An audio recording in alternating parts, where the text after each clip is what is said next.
It's been 1 week since that massive field fire in Bronson, Iowa, the largest fire in the state of Iowa in over 2 decades.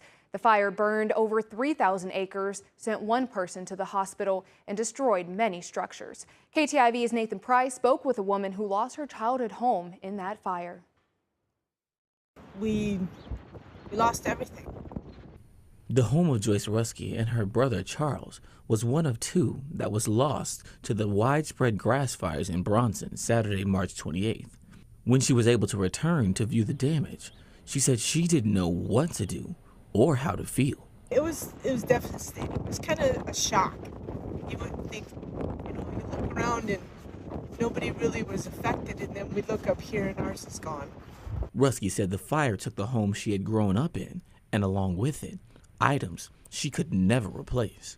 All of our pictures, our graduation stuff. There's memories there that I'll have, but no photos of when I was little, or even my brother or my dad. What Rusky didn't know at the time was even though many in the community didn't experience the same loss, her family's pain did affect them, and they wanted to help.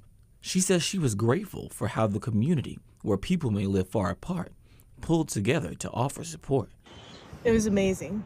This little community is more than I could ever ask to live in.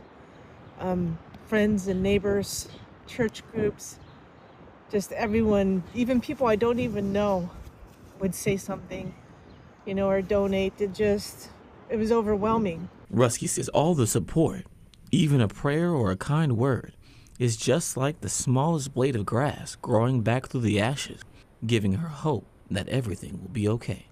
In Bronson, Iowa, Nathan Price, KTIV News 4. For those who would like to offer help, there is an account set up at Security National Bank for the family.